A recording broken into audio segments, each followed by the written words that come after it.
안녕하세요. 투자의 신에 오신 여러분을 환영합니다. 자, 오늘부터 매일 저녁 10시부터 11시까지 투자의 신에 저 한보람이 함께하게 되었습니다. 모두 반갑습니다. 자, 저희 투자의 신은 아시다시피 시장에 대한 이야기, 시장에 대한 포인트를 짚어보는 시간입니다. 여기에 더해서 여러분들과 소통하는 시간을 더 가져보려고 하는데요. 그동안 여러분들이 가지고 있었던 시장에 대해서 또 종목에 대해서 궁금증들 보내주시면 또 저희가 바로바로 이야기하면서 그 궁금증 해결을 도와드리도록 하겠습니다. 또 중간중간에 종목 진단을 만나볼 수 있는 시간도 기다리고 있으니까요. 여러분 계속해서 10시부터 11시 투자의 신도 함께해 주시길 바라겠습니다. 자, 그럼 오늘의 투자의 신을 소개하겠습니다. 오늘은 명준우 운용형님과 함께 할게요. 운용형님 안녕하세요. 네, 안녕하세요. 반갑습니다. 자, 오늘 운용형님과 함께 시장에 대해서 어떤 이야기를 나눠볼까 궁금해지는데요. 여러분들, 자, 이 이야기 나눴으면 좋겠습니다. 요즘 시장 왜 이런가요? 그리고 어디 가서 좀 물어보기 좀 그랬던 궁금증들 지금 다 보내주시면 되겠습니다. 그 어느 때보다 여러분들과의 소통이 중요한 시간이기 때문에 지금 바로 유튜브 들어오셔서 함께 이야기 나눠주시면 좋을 것 같아요. 유튜브에 토마토TV 검색하고 들어오시면 되겠습니다. 실시간 채팅창 활짝 열어 놓을게요. 자, 그러면 지금 함께 하시는 분들 인사하고 출발을 해볼까요? 자, 주미영님 앞서서 1부부터 계속해서 함께 하고 계십니다. 반갑습니다. 귀연야옹님 도 오셨네요. 보라맨코님 보고 팠어요 하셨는데 저도 보고 싶었어요. 앞으로 매일매일 와주시길 바라겠고요. 벙벙님, 밤 10시에 활기찬 앵커가 나오니까 잠이 다 깨는 것 같다 라는 댓글도 남겨주셨는데 잠 확 깨신 김에 내일장에 대한 포인트들 다 받아가셨으면 좋겠습니다. 자, 그럼 지금부터 투자의 신 본격적으로 출발을 해보도록 할게요. 자, 운용형님, 사실 제가 이렇게 앞에서 반갑습니다 하면서 아주 신나게 인사를 하긴 했지만 최근에 시장 분위기라는 게 그렇게 신나지만은 않잖아요. 요즘 시장에서의 키워드라고 하면 어떤 걸 꼽을 수 있을까요? 키워드요? 키워드는 변동성이죠? 변동성? 예, 변동성. 워낙에 심하긴 하죠. 예. 어제 다르고 오늘 다르고 아침 다르고 저녁 다르고. 예, 그냥 뭐 하루하루 이렇게 그냥 왔다 갔다 하면 의미가 없는데 지수도 그렇잖아요. 지수도 보통 요즘 보면 한 2, 3일 네. 내지는 한 4일 예, 그 정도 쭉 오르는 구간이 있고 또 쭉 빠지는 구간이 있고 하는데 지수가 또 쭉 빠지는 구간이라고 종목들이 또 쭉 빠지는 것도 아니에요. 그 보면 그 시점마다 딱 트렌드를 주도하는 섹터 종목 이런 것들은 또 한 2, 3일, 3, 4일 동안에 또 주가도 굉장히 뭐 초강세장 못지않게 탄력 있게 오르고 그런 양상들이니까 그 섹터에 대한 변동성 또 종목에 대한 변동성 이제 이런데 굉장히 익숙해져야 되는 시점이 아닌가 그렇게 봅니다. 이 변동성에 익숙해지고 이 파도를 좀 잘 타야 되는 게 중요할 것 같은데. 그렇죠. 예. 그렇죠. 지금 시장의 키워드라고 하면 아무래도 이 전쟁이 아닐까 싶기는 해요. 네. 신냉전 예. 그리고 이제 내일 저희가 투표를 하잖아요. 네. 신정부가 들어설 거고 이런 여러 가지 전 세계적인 상황 속에서 스태그플레이션도 우려가 커지고 있는 상황입니다. 네. 이 키워드를 놓고 우리가 이제 내일장 준비하면서 좀 시장을 준비해 봐야 할 것 같은데 말씀해 주신 것처럼 지금 이 변동성이 파도를 이렇게 타고 있어요.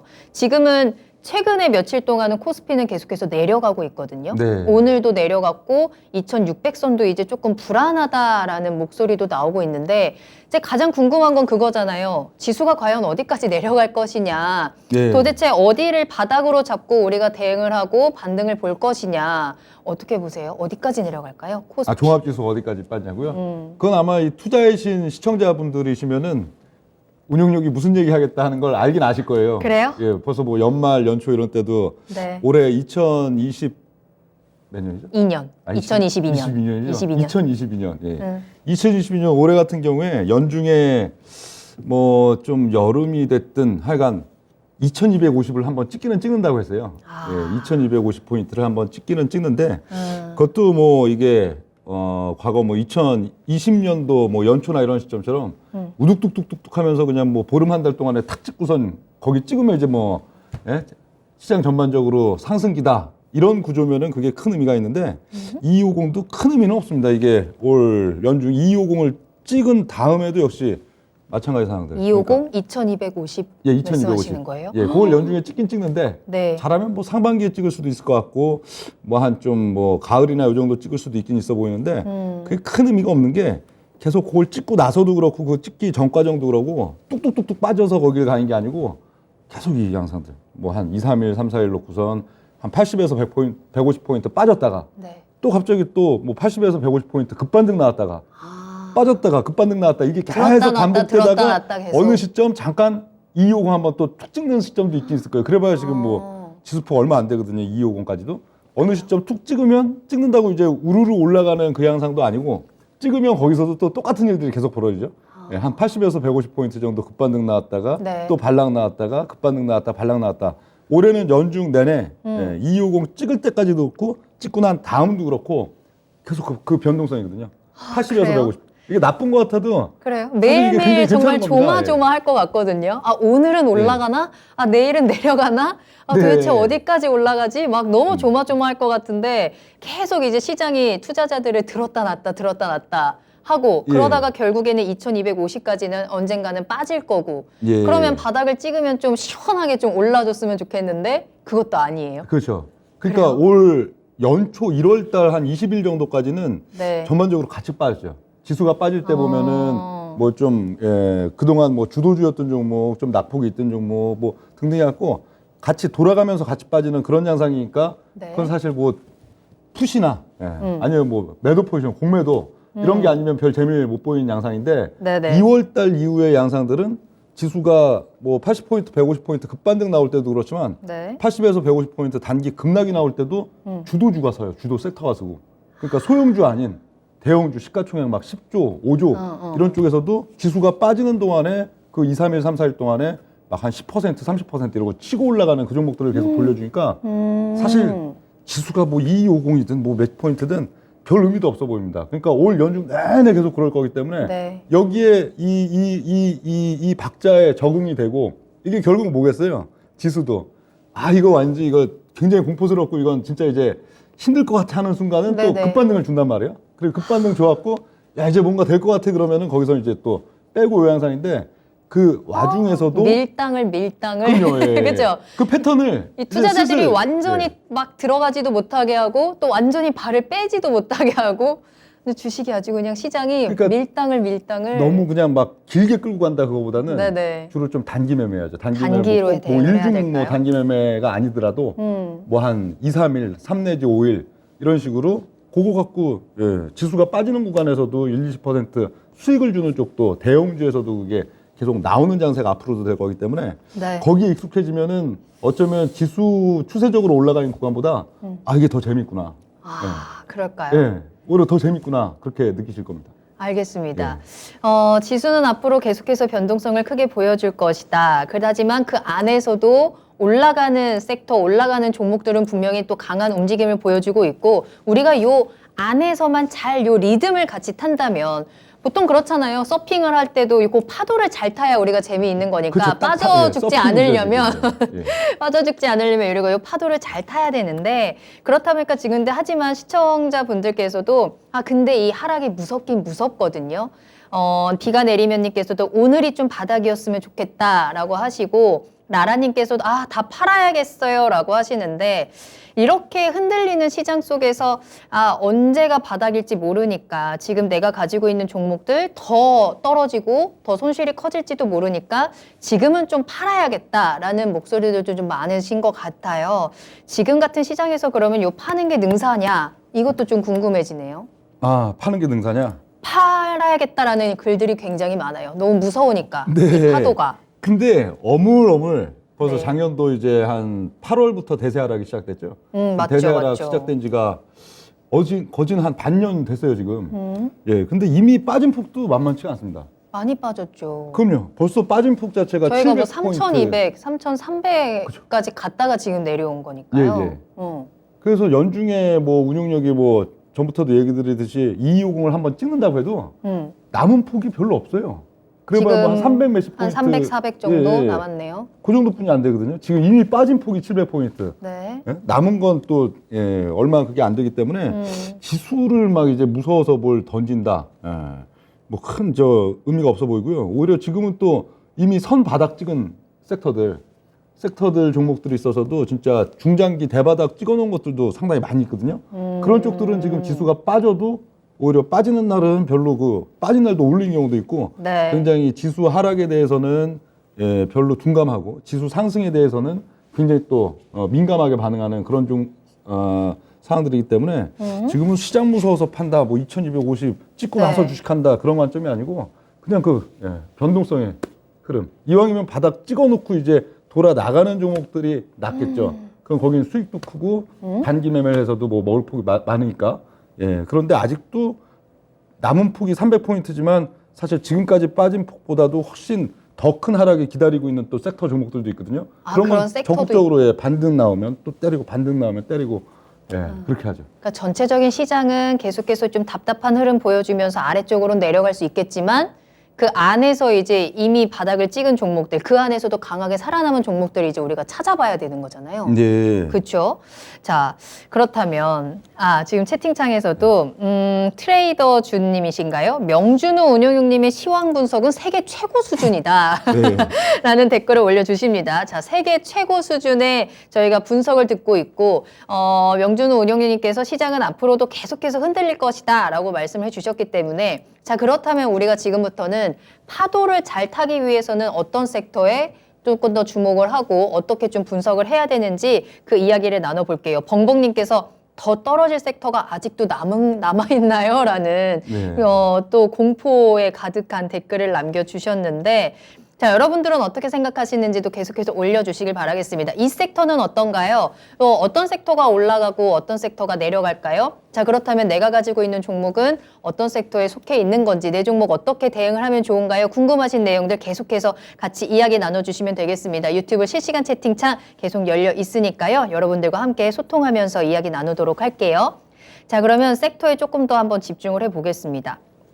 앞서 말씀하셨지만 지금은 최근에는 그래도 지수가 하락하고 있고 이 전쟁이라는 워낙에 큰 이슈가 있다 보니까 사실 전쟁과 관련된 섹터들만 좀 강하게 좀 치고 올라가는 모습도 보여줬었거든요. 네, 오늘은 또 좀 반락이 나오고. 그러니까요. 예, 예. 이게 매일매일 좀 다르기는 한데 급등하는 섹터랑 급락하는 섹터가 굉장히 좀 확실하게 나뉘어지는 모습이 보이는 것 같아요. 네. 왜 그런 걸까요? 그러니까 기본적으로는 이미 중기 바닥을, 중장기 바닥을 딱 친 섹터. 그럼 그쪽은 어떻게 했어요? 지수가 빠지든 뭐하든 이제 오르는 힘이 강하게 작용하겠죠? 그래요? 지수가 힘이 없어도 이미 바닥을 친 애들은 그럼요. 거기는 무조건 이제 올라와요. 돌아나가는, 예, 올해 연중금에서도 그래요? 지수가 뭐 크게 안 좋더라도 오히려 섹터 자체도 상당히 많이 오를 섹터가 수가 있기 가지고 있는 때문에 힘이 예, 그쪽과 그리고 이제 네. 아직 많이 빠졌다고 해도 작년 하반기 올해 해갖고 주가가 30-40%, 40-50% 많이 빠졌다고 해도 아직 바닥을 치려면 더 많이 빠져야 되는 그런 섹터가 같이 지금 있으니까 네. 예, 그게 서로 어떻게 보면 엇박자 같기도 하고 지수에 있어서 근데 영향력이 어디가 더 없어요? 크겠어요? 지수 영향력은 떨어지는 쪽. 그렇죠. 아직 바닥을 치러가는 종목들. 여기는 이 지수라는 게 그렇잖아요. 종합지수가 기업 가치를 반영해서 이게 지수가 만들어진 게 아니죠. 시가총액으로 만들어진 거죠. 시가총액. 그렇죠. 예, 그러니까 기업 가치는 한 3조 정도 수준인데 시가총액은 30조 만들었다가 지금 한 뭐 20조 와 있다. 여러분 이 기업은 더 빠질 것들이 많은데 시가총액이 워낙 지금 높은 상태란 말이에요. 그러니까 지수 중심값이 좀 계속 내려갈 수 있는 부분들은 그런 종목들이 시가총액 비중이 크니까 그런 거고. 그리고 반면에 기업 가치는 예를 들어 기업 가치는 10조짜리인데 네. 시가총액은 3조, 4조 이런 회사들도 많이 있습니다. 시장에 지금. 예, 그럼 그 종목들은 또 뭐예요? 그 종목들은 앞으로 연중으로면서 지수가 그렇게 막 많이 안 좋아져도 오를 힘들이 많고 이미 또 중장기 바닥을 쳐놓고 돌아나가고 있는 과정인데 시가총액에 대한 반영은 적죠. 왜? 기업 가치는 높아도 예, 시가총액은 극도로 낮은 단계가 지금 돼 있으니까 예, 그런 면들이 상당히 있다. 그렇게 지금 보시면 되겠고. 네. 그럼 네. 지금 예, 예. 앞으로 더 내려갈 섹터들이 더 많아요? 이미 내려간 섹터들이 더 많아요? 섹터 수요? 그러니까 업종으로 따져본다면 반반 될 것 같아요. 반반이에요? 예. 이미 내려간 거 반. 그러니까 아직 이두 저도 더 아닌 내려갈 게 거 반. 이두 저도 아닌 게 한 60% 시장 전체로 놓고 보면 이두 저도 아니에요. 올 연중 보면 뭐 빠지기도 빠지고 오르기도 오르는데 뭐 나중에 한 3개월, 6개월 후에 가서 보면 뭐 그냥 계속 그러고 있을 게 한 60% 정도 된다 볼 수 있고 네네. 한 20%에 해당하는 거는 아직도 이제 낙폭이 나올 것들이 더 많이 있는 그런 거. 또 한 20%에 해당하는 거는 오히려 3개월, 6개월 후에 가서 보면 네. 섹터나 종목 시세에 있어서도 오히려 대형주여도 한 50%, 100% 막 밀고 올라갈 수 있고 올라갈 한 수 20% 있는. 정도 된다. 그런데 예, 지수가 탄력적이지 못할 부분은 네. 지금 그 20%에 더 빠지러 가야 되는 친구들이 시가총액 비중이 크니까. 예, 얘네는 50% 100% 올라간다고 해도 시가총액이 낮은 단계에서 올라가니까 지수에 대한 영향은 또. 근데 우리 투자자들은 여기가 또 뭐- 무게가 더 무겁구나, 내려가는 애들이. 그렇죠. 예. 그러니까 지수를 너무 막 민감하게 또 그 생각할 필요가 없는 게 네네. 사실 지수가 강했던 시점, 20년 3월 달부터 봐도요. 사실 80% 이상의 투자자들은 속 터지는 시점이었거든요. 지수가 올라가도? 그렇죠. 1,400에서 3,300 그쵸, 올라갈 그쵸, 때도 보면 그쵸, 그쵸. 매 순간 거기에 딱 그때는 다 이게 이제 그때도 섹터 교체하죠. 예를 들어 뭐 맞아요, 그때 맞아요. 초기에 한 3월 달부터 8월 달까지는 바이오만 날아가고 뭐 삼성전자, 뭐 그랬죠, 현대차 맞아요. 등등 해갖고 뭐 2차 전지 이런 건 꿈쩍도 못 하고. 가는 애들만 가고. 그렇죠. 그러다가 이제 뭐 한 20년 이제 한 9월 정도 되니까 이제 2차 전지가 한 2달 동안 그냥 막 신나게 날아가고요. 그럼 또 딴 것들은 또 꿈쩍 못 하고. 예. 그리고 20년 뭐 한 이제 연말 한 11월, 12월 넘어가면서 이제 IT 자동차 그러고 심지어 2주 동안 600포인트 오른 적도 있잖아요. 예. 그해 이제 12월 23일에서 이제 1월 한 중순 정도. 예. 네. 거긴 딱 삼성전자, 뭐 현대차, LG전자 딱 요런 거. 그거 갖고 있는 투자자들은 신나겠지만 그거 외의 투자자들은 또 하나 또 지수만 치고 올라가는데 안 오르니까 그런 식으로 계속 저 뭐 그러니까 지수도 큰 의미가 없다는 거죠. 예. 그 시점에 그걸 갖고 있어야지 딱. 그 시점마다. 그치. 예. 근데 지금도 올해는 지수 중심값이 그렇게 막 크게 오르지 않고 오히려 연중에 어느 시점 2250을 한번 찍는다 하더라도 네. 이미 뭐 그렇게 지수 부분보다는 섹터 종목 거기에 섹터로. 예. 우리는 이제 섹터에 좀 집중을 해서 거기서 대응을 해봐야 될 것 같은데, 예. 섹터에 대한 질문들도 많이 올려주고 계십니다. 예, 유튜브에서 라라님께서는 조선해운주가 이 전쟁과 함께 조금 잘 올라가고 있잖아요. 네. 수혜를 받고 있는 섹터 중에 하나인데, 자, 그렇다면 이 섹터들은 전쟁이 끝나면은 내려갈까? 이것도 좀 궁금해지는 부분이거든요. 네. 지금 이 전쟁이 어떻게 끝날지, 언제 끝날지 모릅니다만 어쨌든 수혜를 보고 있는 수혜주기 때문에 예. 전쟁이 끝나면 그 수혜가 끝나면서 이 섹터들은 좀 내려가게 예. 될까요? 근데 전쟁 종결의 시점도 딱 그 우크라이나 사태 터진 게 한 2주 됐나요? 3주?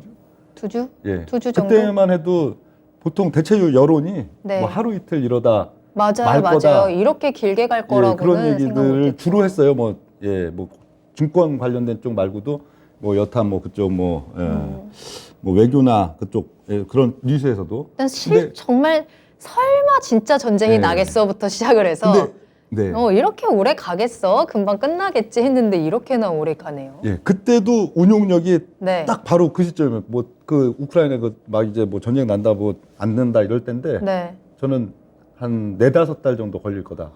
예. 7월 진짜요? 달, 8월 달. 예. 그때부터도 진짜요? 방송에서도 7, 8월 정도는 돼야 생각보다 이 국면이 더 긴데요? 예, 종결될 거다. 그런 얘기를 드렸는데 어. 그건 제가 무슨 뭐 그쪽에 뭐 해안이 있겠어요? 예.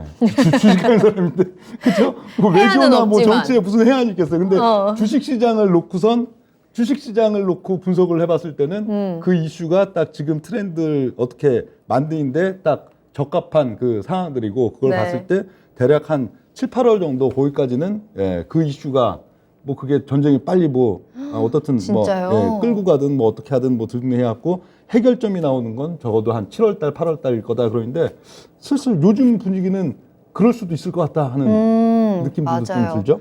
계속 이 협상에 대한 부분도 뚜렷하게 지금 결과가 나오지 않고 있고 예. 러시아도 우크라이나도 서로 지금 양보 없는 싸움을 하고 있기 때문에 네. 이게 정말 길어진다면 사실 지금은 이제 초반이니까 이렇게 시장에서 영향도 크지만 정말 그렇게 길어지게 된다면 가면 갈수록 예, 보름 이 한 달 지나면 이슈가 지날수록 그렇죠. 예, 이슈 영향력은 뚝 떨어집니다. 좀 적어지긴 그럼요, 하겠죠. 예. 그러네요. 자, 그렇다면 어쨌든 그래도 영향력은 적어지더라도 예. 시장 지수는 그렇게 좀 강하게 치고 올라가기보다는 계속해서 변동성을 보여줄 것 같은데 이런 질문도 있어요. 지금 어쨌든 이 우크라이나 전쟁과 관련해서 기름값이 정말 많이 올랐습니다. 네, 네. 저 오늘 주유하러 갔다가 너무너무 깜짝 놀랐어요. 1900원 네, 이제 진짜 금방 2,000원 넘어갈 것 같은데 네. 이렇게 원유 값은 오르는데 왜 석유 회사는 주가가 하락했을까? 네. 이거 궁금하다라고 하시거든요. 우리나라 산유국이 아니니까 그런 거겠죠. 그래요? 아, 우리는 산유국 아니잖아요. 그러니까 산유국이 기름 아니기 아니잖아요. 때문에 원유 기름값이 올라도 예. 석유 회사는 그러니까 뭐 전혀 정제 수혜가 마진 없나요? 등등 해갖고 네. 수혜가 있기는 있는데 네. 이게 이렇게 막 폭등해 버리면 또 그동안 여기서 뭐 어느 뭐 도급 계약을 맺어놓은 수량들이 또 있을 거고 앞으로 이거랑 매칭이 안 될 수도 있죠. 오히려 이게 좀 그렇게 긍정적인 적당히 올라야 이게 정제 마진 올림픽 뭐 등등 해갖고 이게 나오는데 네네. 이게 너무 급하게 올라가니까 그럼 원유 공급받는 부분에 있어서도 좀 문제점이 있으니까 뭐 그런 면들인데 그래도 또 이렇게 또 왔다 갔다 또 치고 올라갈 걸로 보여요. 그래요. 다시 예. 한번 또 그쪽도. 올라가긴 올라갈까요? 어쨌든 계속해서 이 원유값이 움직이고 있는 상황이기 때문에 영향은 좀 계속해서 받아가는 건가요? 예. 일단 이거부터 하죠. 이거 하면 이제 얘기 줄줄줄 그걸 다 이제 뭐 정유가 됐든 뭐가 됐든 다 할 수가 있으니까. 네네. 예. 그래요? 예, 그렇죠. 예. 하나씩 꺼내드리니까 좀, 좀 너무 지금 시청자분들도 정신이 감질만 없네. 나고 막 저거 할 거잖아요. 그러니까 궁금한 건 그거잖아요. 그러니까 뭐가 오른다는 거고 뭐가 빠진다는 거고 계속 시청자분들이 그걸 거니까. 이 섹터는 왜 안 움직여요? 그렇죠, 이 섹터는 그걸 왜 안 톤으로 가나요? 이제 막 계속 이제 지금 얘기를 해드리는 게 더 올려주시기 편할 것 때문에 같아요. 예. 그래요. 그러면 일단은 명준우 운영형님의 생각부터 그럼 조금 더 들어보도록 하겠습니다. 그럼 앞서서 이미 바닥을 친 섹터들이 있고 네. 이미 바닥을 이제 저점으로 내려가고 있는 섹터가 있다라고 말씀해 주셨는데 예.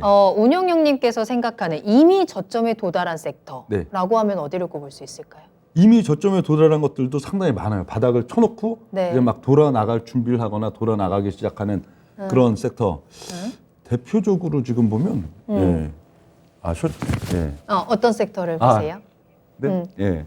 네, 예, 차트 보면서 어떤 섹터가 차트요? 가장 많이 내려갔는지 우리 뭐 체크를 차트 해볼까요? 예. 봐도 되고 예. 지금 지금 별로 차트 보고 싶지 않으신 것 같은데 예. 일단은 정답부터 말씀해 주세요. 가장 저점에 내려간 섹터는 어딜 보세요? 그러니까 저점을 이미 쳐서 올 연중 흐름에 중기 추세가 돌아 나가려고 네. 꿈틀거리기 시작한 것들. 국가기관 산업. 국가기관 산업, 예, 그리고 인플레 수혜주. 인플레 그리고 수혜주, 바이오 제약. 바이오 제약? 예, 바닥을 쳤어요.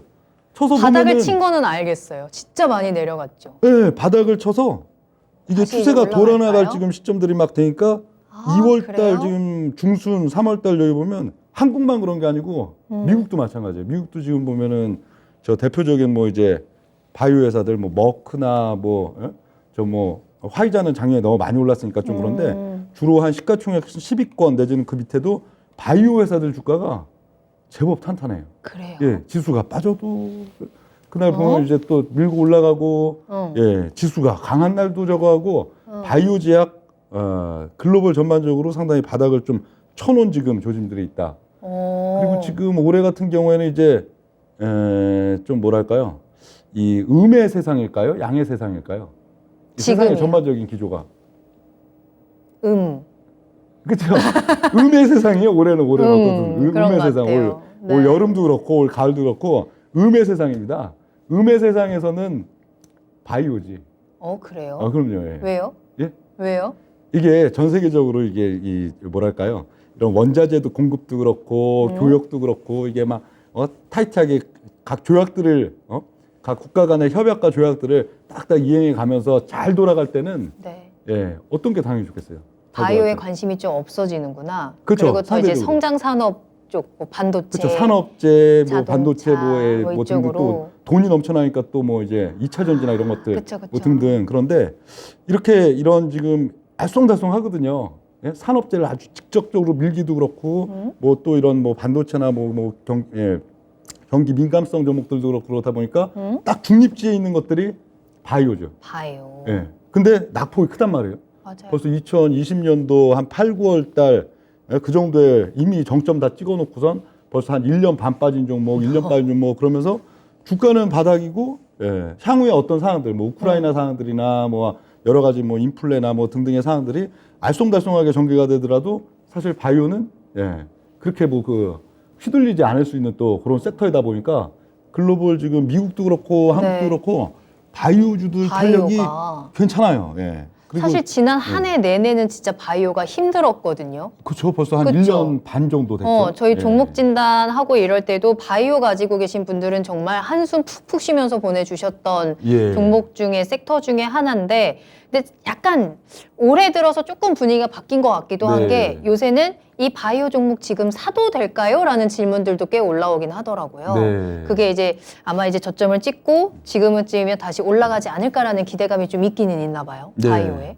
그리고 주가가 빠질 때도 보면요. 네. 한두 번 툭툭 빠져갖고는 바닥이 안 나오거든요. 3번, 4번, 5번 어. 막 당금질을 해가면서 이러고 빠져야 네. 예, 주가도 고점 대비 이제 큰 시세 냈다면은 뭐 한 3분의 1 토막, 4분의 1 토막, 5분의 1 토막 이 정도 돼야 되는데 바이오들은 대체로 대형 제약사들 보면 뭐 녹십자, 뭐 유한양행, 차트 같이 뭐 볼까요? 한미 뭐 네. 등등 놓고 보면은 거짓 많이 빠졌죠 지금. 예, 주가 많이 빠진 빠졌죠. 폭자재도 지금 녹십자 기준으로 녹십자, 보면 한 네. 53만 원대 거기서 한 10만 원대 중반이니까 한 3분의 1 토막 이상 그 나인 단계인데 주가 빠진 것도 이게 큰 흐름들도 1개, 2개, 또 반등하는 척하고 3개, 그 다음에 막 4개, 5개 이러고 보니까 어떻게 돼요? 중장기 매물. 그러니까 20년 뭐 하반기 막 이런 데 샀던 투자자들이 손절치고 나갔죠. 손바뀜이 충분히 된단 말이에요. 그러면서 이제 또 바닥 조짐 이런 게 주로 지금 뭐 제약바이오들 전반이 이래요. 예, 전반이 낙폭 충분히 나와서 하반 경직 나오면서 하반 네. 경직에서 어떤 소소한 어떤 이슈, 어떤 종목에 따라서 뭐 어떤 뭐 또 요즘 보면 오늘도 뭐 신풍제약 굉장히 잘 그렇죠. 심지어 갔고. 신풍 이런 것도 뭐 신풍은 사실 뭐 밸류 메리트는 별로 없는데 어디서 많이 빠지고 바닥을 쳤으니까 탄력을 뭐 대단한 재료도 아닌데도 그 뭐 작년으로 치면은 그 뭐랄까요 그 HLB가 작년 한 10월 11월 달에 올랐던 그런 거 비슷한 이슈인데 네. 예, 그런 식으로도 이게 반영을 받는 게 바닥을 쳤으니까 그러죠. 예.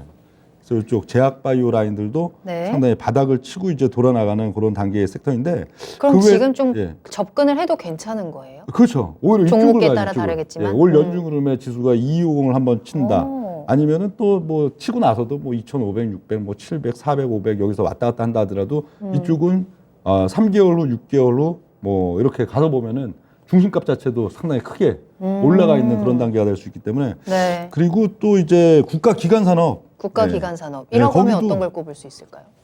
그쪽도 가장 기본적으로 지금 중요한 거 전력, 전력. 뭐 우주 항공 이런 것들도 당연히 중요한 거고요. 어. 그렇죠? 그리고 뭐 건설 아주 중요하죠. 국가 기관 산업 어떤 걸 이제 새 정부 이제 출범하고선 뭐 이제 또 여러 가지 이제 또 핵심이기도 하죠. 해야 건설, 되는데 부동산. 건설이 어떻든 망치질을 해야 뭘 만들 거 아니에요. 그렇죠? 뭘 하든지 망치질을 해야 되니까 건설 이런 것들도 지금 상당히 지금 바닥을 쳐놓은 단계이기 때문에 돌아나가는 탄력들이 상당히 지금도 오를까 말까, 네. 오를까 말까 하고 중심값만 조금 높이는 그런 단계인데 한 3개월, 6개월 이 정도 후에 가서 보면은 아 건설주가 그때 바닥이 맞았구나. 그리고 주가가 또 종목에 따라서 막 50%, 100% 이상씩 또 상당히 한 6개월 이내에 올라가 있는 종목들이 많이 속출할 쪽이 또 건설 이런 쪽도 되고요. 조선도 그렇죠. 조선도 사실 지금 뭐 이제 맞아요. 러시아 이슈 때문에 이제 로드스트림 공급 안 되고 가스관 공급 안 되고 등등 하다 보면은 당연히 뭐 LNG 대한민국 뭐 기술력 그렇죠. 최고인데요. 지금도 많이 예. 수혜를 받고 있는 섹터 중에 그래서 하나고. 지금도 조금 올라가다가 또 이제 지지부진한 척 올라가다 지지부진한 척 이런 양상들 나타나지만 향후에 이제 3개월, 6개월 후에 가서 보면 아 거기가 바닥이었고 시세 출발이 맞았구나 하는 그런 양상들 될 거기 때문에 이런 쪽들도 굉장히 또 메리트가 있고 네. 그래서 바닥을 이렇게 쳐놓고 지금도 원전도 사실 요즘 좀 뭐 이미 그쵸. 좀 시세 분출들이 한 1, 2주 많이 돼 있는 단계라 좀 이제 눌림목 나오고 그럴 지금 단계이지만 원전도 역시 굉장히 지금 연중 흐름으로 봤을 땐 뭐 내일 대통령이 어느 후보가 대통령이 되더라도 그쵸. 상당히 원전도 부각을 많이 받을 수 있는 그런 시점들이다 그렇게 볼 수가 있겠고 네. 뭐 그렇습니다. 알겠습니다. 지금 같은 시장에서 우리가 어떤 섹터를 주목해야 하나 그게 가장 좀 궁금하고 답답하셨을 텐데 일단 바이오 제약 지금 조금씩 움직이고 있는 부분들 국가기관 산업으로 뭐 건설이라든지 전력 그리고 조선 그리고 원전까지도 이야기를 해주셨습니다. 지금 운용형님께서 계속 저를 보고 말씀을 하시니까 네. 우리 시청자분들께서 옆모습만 보이니까 아쉽다라고 하시거든요. 네. 카메라를 좀 더 바라보고 눈 마주치고 이야기를 해주시면 더 좋을 것 같고요. 네. 자, 그러면 아직 저점을 찍지 않은 섹터, 바닥을 치러 가고 있는 치러 가고 있는 섹터, 이게 또 가장 불안한 섹터 중에 하나가 그럼요, 아닐까. 예. 아직 더 내려간다는 거니까 예. 그 섹터는 어디라고 보세요? 2차 전지, 전기차, 수소산업 이 3대 2차 섹터는 전지요? 지금 가격 대비로도 지금도 원래 많이 빠졌는데 지금도 연초 막 이제 연말 연초 해갖고 많이 빠졌는데 앞으로도 한 3 내지 6개월 정도 후에 가서 보면은 네. 진짜 많이 지금도 더 이게 빠질까요? 지금 파는 것도 진짜 행운이었구나 싶을 정도로 많이 빠질 수가 있습니다. 왜일까요? 그래도 2차 전지, 전기차 이쪽은 수소, 미래 산업이잖아요. 예, 앞으로 그러니까- 분명히 성장성은 가지고 있는 섹터인데 산업인데 앞으로 주가는 더 빠진다라고 보시는 건가요? 미래 산업이다. 미래 산업이기 때문에? 예, 지금 올해는 아, 미래에 현재가 오른다는 중요한 거예요? 아니 미래 그러니까- 산업이라 어. 그러니까 올해 아직까지는 뭐가 없어서? 아니죠. 올해 이게 미래 산업이라는 거는 어. 결국 무슨 얘기예요? 아니면 또 이 뭐 각종 탄소 관련된 어떤 조약이나 이런 것도 예? 이게 어느 때 효과가 있고 어느 때 붐을 일으킬까요? 각 국가들이 재정 여유가 있을 때. 그렇죠? 세상이 평온하고 각 국가들이 이제 재정 여유, 세금도 많이 거치고 막 기업들 이제 예, 막 법인세도 많이 거치고 막 등등 해갖고 돈이 넘쳐나는데 예, 나라에 그래도 뭐 이 뭐 할 게 돈이 잉여 상태가 있을 때가 상당히 또 있거든요. 그럴 때는 딱 1순위. 예. 2차 전지, 뭐 수소 산업 이거 앞으로의 것에 이제 투자를 많이 하고 투자를 그게 이제 또 하는데. 주가도 상당히 탄력을 많이 받고 하는데 지금은 각 국가들이 다 비상 걸렸어요. 그렇죠. 다. 지금을 어떻게 빨리 일단 해결을 해야 되니까. 그렇죠. 지금 당장에 어. 지금 예를 들어 뭐 각 국가들 막 독일이나 지금 독일 군사대국화 이 부분도 상당히 놀라운 이슈예요. 요즘 뭐 보면은 독일 안에서도 주로 이제 좌파로 불리던 정당들 예, 거기서도 이제 나서가지고 예, 독일 이제 국방비 증액해야 되고 GDP의 2% 이상 그리고 독일에 이제 다시 군사대국화해야 된다 하는 부분들이 박수 갈채를 막 받아요. 의회에서도 박수 갈채를 받고 유럽에서도 막 야 이거 독일이 잘하는 일이다. 미국에서도 잘하는 일이다. 근데 이것도 불과 뭐 작년 재작년까지만 해도 예, 이건 상상할 수도 없는 일이에요. 독일과 일본은 어떤 나라예요?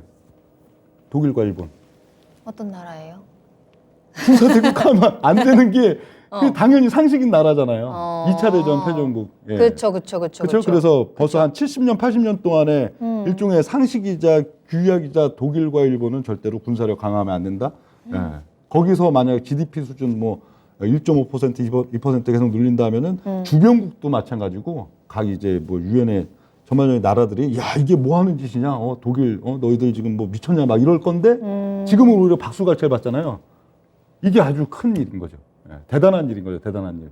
그럼 이제 어떻게 하겠어요? 앞으로 또 일본도 이제 막 군사대국화 슬슬 하겠다 할 거고 각 지역의 각 국가들이 여러 개 핵 단순히 딱 뭐 러시아 중국과의 뭐 옛날 냉전 구도처럼 러시아 중국 중심으로 공산 진영 모여라 아니 자유 진영 모여라 이런 것들이 아니고 지금 보면 중동도 하나의 또 어떤 핵 그리고 또 이제 저 뭐 남미권이나 이 핵은 뭐 핵폭탄의 핵이 아니고 하나의 이런 예, 군사적인 또 어떤 정제에 있어서도 하나의 이 집단화를 이룬다는 거죠. 남미 쪽도 마찬가지 뭐 등등 이러다 보면은 서로 그냥 이해관계에 따라 가지고 사실 뭐 어떤 조약 같은 게 크게 막 그 순간에 이익이 되면은 기존의 상식적이었던 어떤 조약들도 한순간에 파기가 되고 이런 구도가 된단 말이에요. 그래서 각 국가들은 다 어떻게 해야 돼요? 국가 기관 산업, 각국의 기본적인 국력, 그건 뭐예요? 네. 방위력, 뭐 또 자원, 전력 이런 것들 가장 근간이 된 것들을 당연히 돈 주면은 공급받을 수 있구나 하는 게 그동안의 세계였는데 당연히 돈을 줘도 공급을 못 받는 상황을 또 이렇게 맞이할 수 있는 그런 상황들이 막 되다 보니까 각 국가들이 이제 재정의 중요한 부분들을 다 어디다 써야 돼요? 그렇죠? 기름 안 나는 써야지. 나라들은 예, 이런 뭐 전력이나 또 뭐 원전이나 또 자원 같은 부분들에 있어서도 이게 굉장히 이제 돈을 써야 되는 우선순위들이 지금 막 바뀌는 그런 단계가 되다 보니까 그럼 이제 어떻게 돼요? 2차 전지, 수소산업 이런 것들은 후순위로 밀리죠. 언젠가 또 3년 후, 4년 후, 5년 언젠가는 후에는 해야 다시 또 되는 이제 산업이긴 우선순위로 올라올 산업이니까. 거겠지만 지금 당장에 이제 2022년, 23년 또 뭐 이런 어떻든 눈앞에 보이는 한 몇 년 요 시점에 있어서는 우선순위에서 밀린단 말이에요. 우선순위에서 밀리면은 또 어떻게 돼요? 그쪽 산업이 좀 정체가 되죠. 당연히.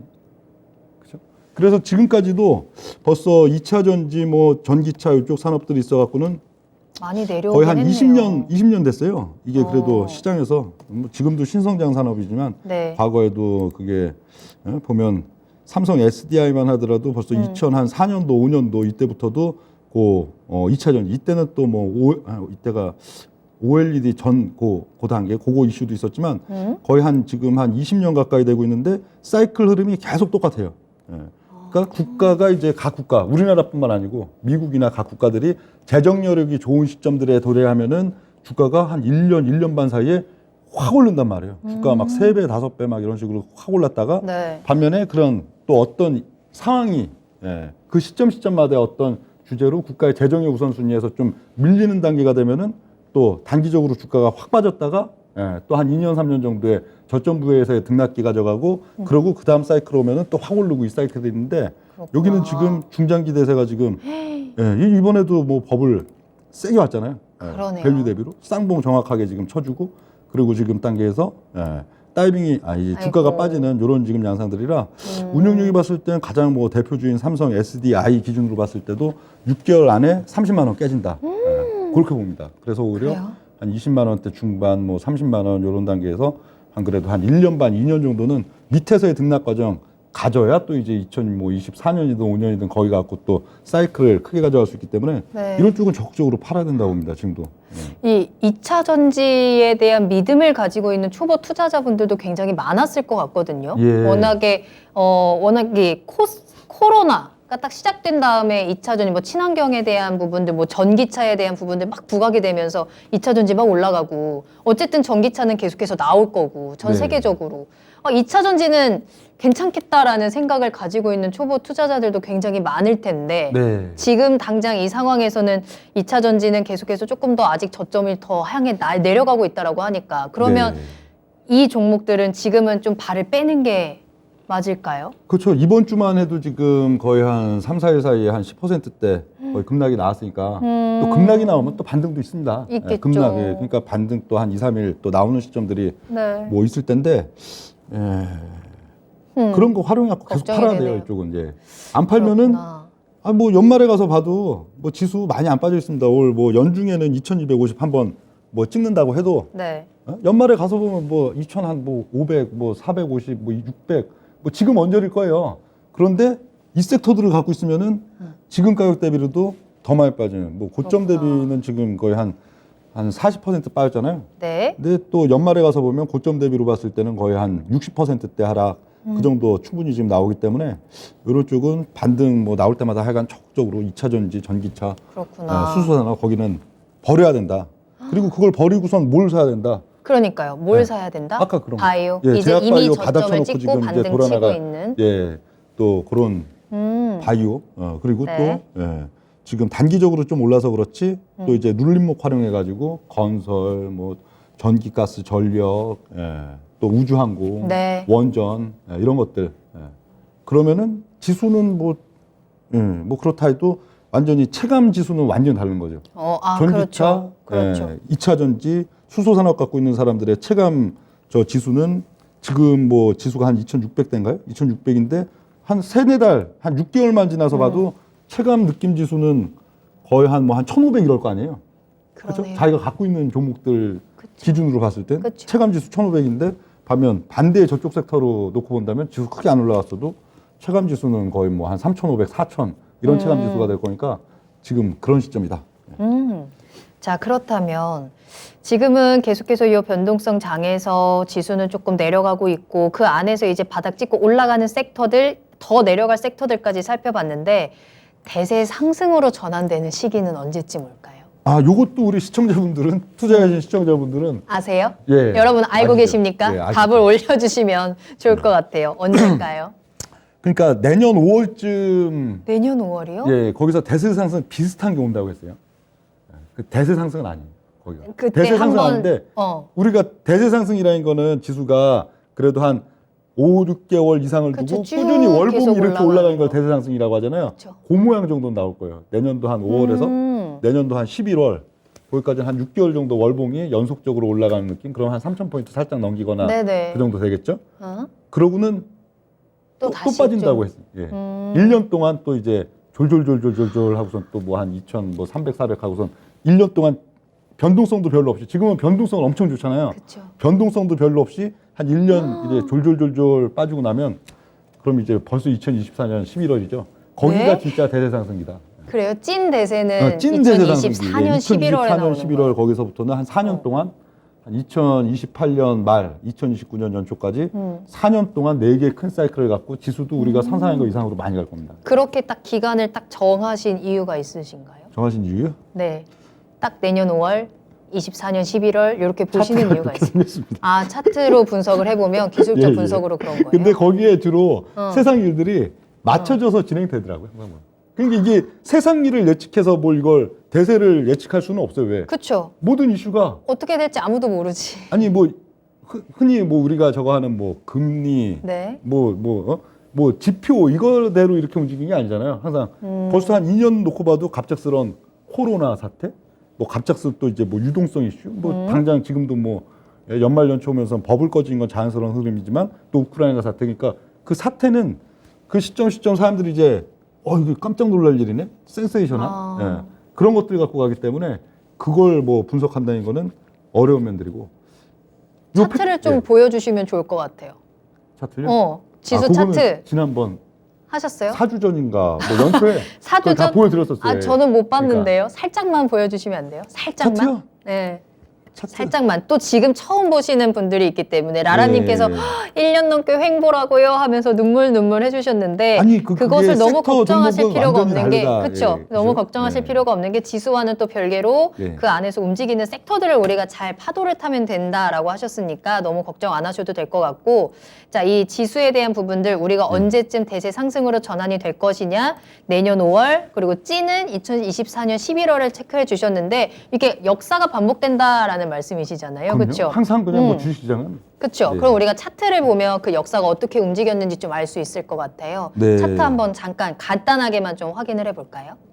뭐 네. 그동안에 저거야 뭐 여러분들 이제 뭐 머릿속에 다 있으실 거니까. 음. 저희 뭐 20년 뭐 연초 해갖고 이거 수직 폭락 코로나 이때도 그쵸. 운용력이 여기 2250포인트에서 별산돼서 대한민국 주식시장 뭐라고 했지?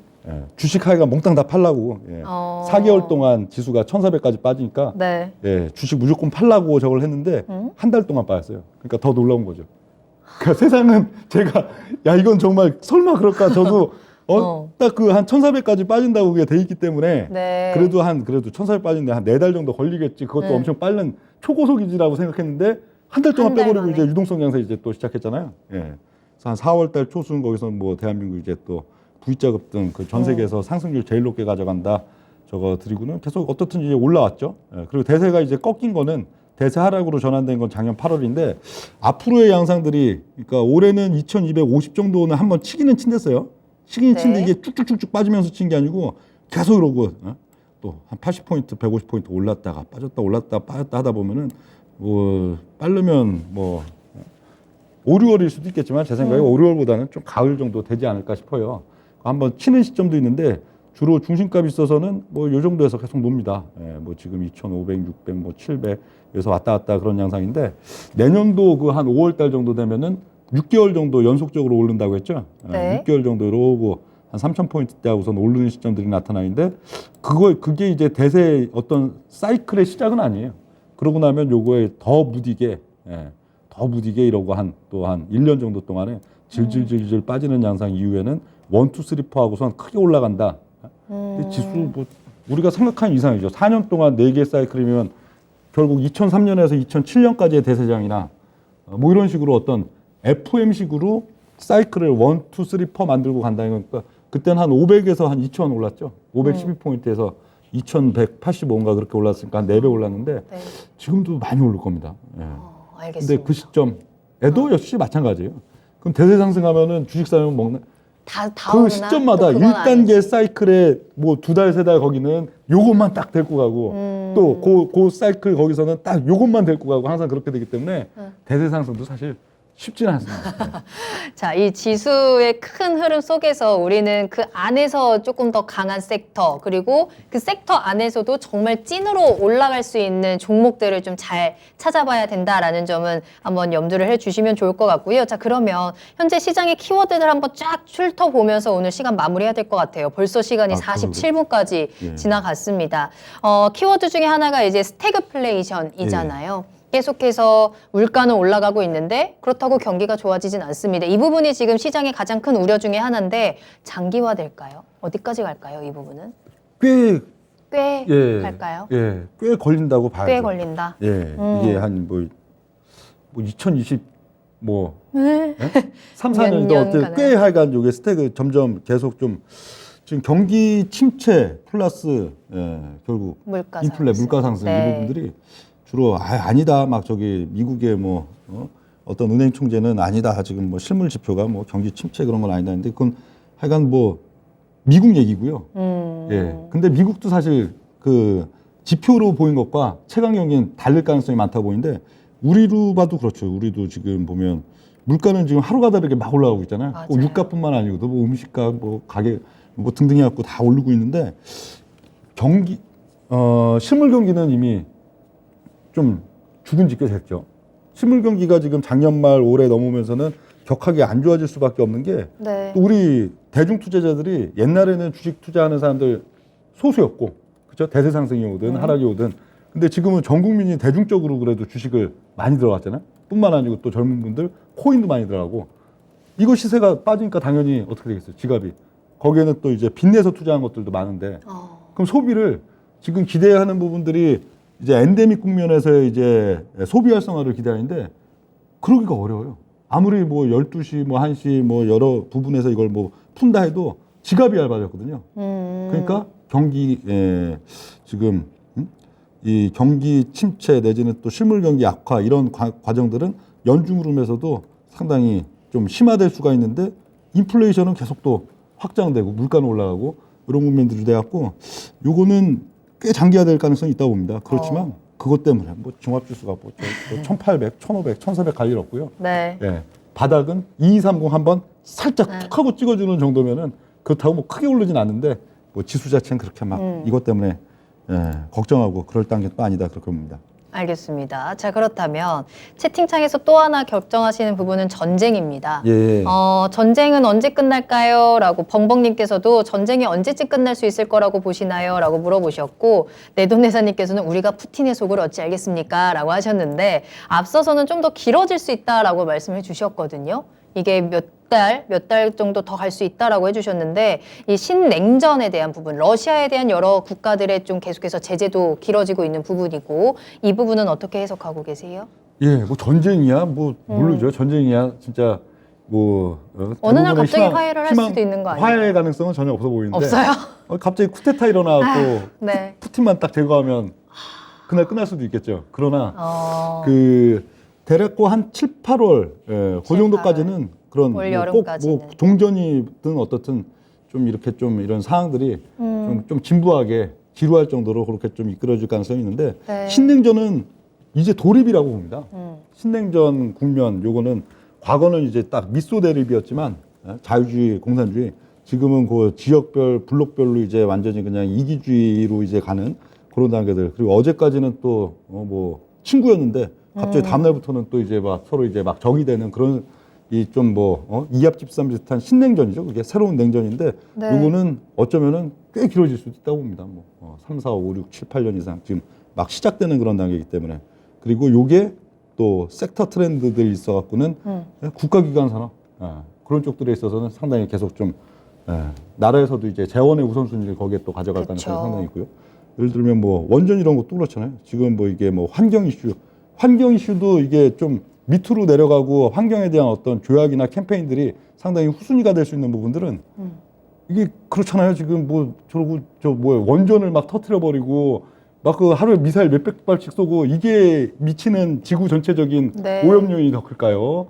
그 길에 이제 배기가스, 자동차 미세먼지. 배기가스가 일으키는 요인이 더 클까요? 그렇다고 옛날처럼 지금 뭐 그냥 매연 뿜뿜 뿜어대는 단계도 아니잖아요. 매연 저감은 지금 대부분 당장 다 급한 지금 걸 일단 해결을 예, 해야 되니까. 그런 면들이기 때문에 요게 그런 각 섹터 판세 구도에 있어서는 상당히 좀 요인이 될 가능성이 있다. 특히 우리나라는 지금 이제 또 이런 신냉전 국면 속에서는 이제 자원에 대한 부분들이 되겠는데 그래서 그렇죠. 원전 쪽도 상당히 중장기적인 가능성이 높다 그렇게 보여지는 게 그 어쨌든 이게 우리나라가 이제 뭐 반도체 많이 팔고 그래갖고 이제 재정에 있어갖고 여러 가지 뭐 자원을 수입해도 이게 균형이 맞아지는 단계가 있는데 지금은 이게 상당히 좀 고착화될 경우에는 네. 이게 균형이 안 맞을 거 아니에요. 아무리 우리가 반도체 많이 팔고 뭐 등등 해도 그렇죠. 이게 적자 재정이 될 수 있는 부분들인데 그러면 최소한 이제 해결할 수 있는 면 석유, 석탄에 대한 수입을 줄일 수 있는 부분은 원전에서 해낼 수가 있잖아요. 그렇죠. 그래야 이제 또 그래서, 뭐 고공행진을 보이는 각종 이제 자원이나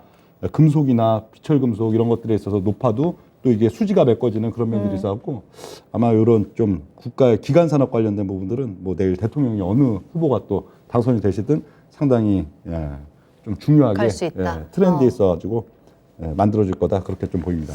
알겠습니다. 방금 말씀해 주신 것처럼 이제 전 세계적인 그런 러시아나 우크라이나와의 이 지정학적 리스크 외에도 우리나라에서도 이제 내일 또 한 번의 큰 변화가 이제 나타나게 되죠. 신정부가 출범을 하게 됩니다. 제20대 대통령 선거가 진행이 되고 그에 따라서 어떤 대통령이 당선되느냐에 따라서 또 여러 가지 뭐 섹터들이라든지 그 공약에 따른 부분들 우리가 좀 체크를 해야 할 텐데 보통 딱 신정부가 출범을 하면 이 초기에 굉장히 많은 투자를 하고 예.